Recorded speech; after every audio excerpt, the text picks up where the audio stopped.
The certifications that I received throughout the semester were certification number 1, which was Google Analytics for beginners, and number 3, which was Advanced Google Analytics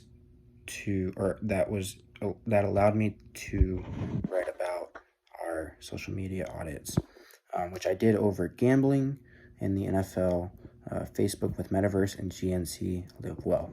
I picked these particularly because I had a general interest, or there was controversy tied to a certain topic, or it was a pivotal piece in our current generation.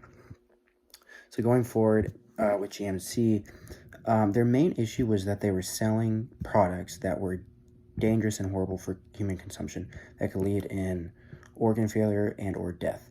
When GNC would post, after a while the world caught on after their several fines and would comment back saying, where's the ingredients? The products were at a certain price strictly for GNC's benefit. However, if social media is GNC's main source, they need to follow their supporters' feedback, which could be achieved through surveys and or interviews. Ethically, they should have been fined. They were fined. They were fined millions of dollars, which rightfully so, they deserved it.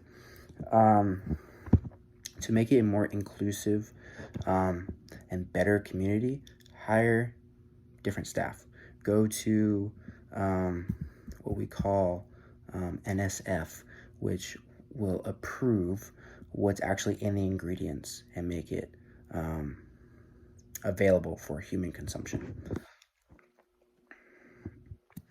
Gambling in the NFL. This was trickier just because there wasn't as much feedback and comments on social media. Nonetheless, a few weeks after I submitted audit number 2, there was actually an incident that occurred with a few players violating the gambling policy. Twitter exploded in a frenzy, and there was much backlash, but just as much memes and just trolling comments. One of the athletes, their name was Jameson Williams, a wide receiver who's in their second year at the Detroit Lions. He was suspended, and allegedly, per his agent, he did not bet on any games and was still suspended. This is according to PFF, Pro Football Focus. The People had this to say: 6 games seems a bit harsh for merely violating a location policy, and crazy how the NFL is partnered with gambling websites that takes people's money and gets them addicted, and that the NFL players cannot partake. To make a more equitable and sustainable community, stay off Twitter. But honestly, there's going to be backlash, there will be trolls, there will be fans. So to make this a more inclusive, not necessarily inclusive, but a more well-rounded, welcoming environment, you could say, social environment, digital environment, ban the followers that do this, or censor the comments, because frequent comments that are created in hurtful memes could be considered harassment if it's about a certain person. Finally, Facebook, Mark Zuckerberg, and Metaverse. Metaverse is essentially a virtually shared space.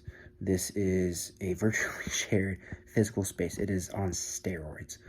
If you've ever seen First Player One, it is similar to that, not quite, but similar. Metaverse is going to be taking a huge step forward because of the people creating it. Now, however, there was many people saying that they're doing so much advancement. They're advancing Metaverse and giving back to the community, making it welcoming. And on the flip side, there were people saying that the way women were treated within the virtually shared space was awful, sexist, misogynistic, against women stereotyping. The way that I would personally go about this is ban the ones who are doing this, and at the same time prop them up, make it inclusive, put out ads featuring, saying that this is a welcoming place and that there's no room for any sort of hurtful behavior. You want to prop up the good things, make it a welcoming space. Put it on YouTube ads, put it in social media, Instagram, Facebook, Twitter, what have you. Take all the graphic content and language, remove it. It could be censored, and have someone monitor virtually what is going on. I've had a wonderful semester in this class. I want to say thank you so much for all that you've done.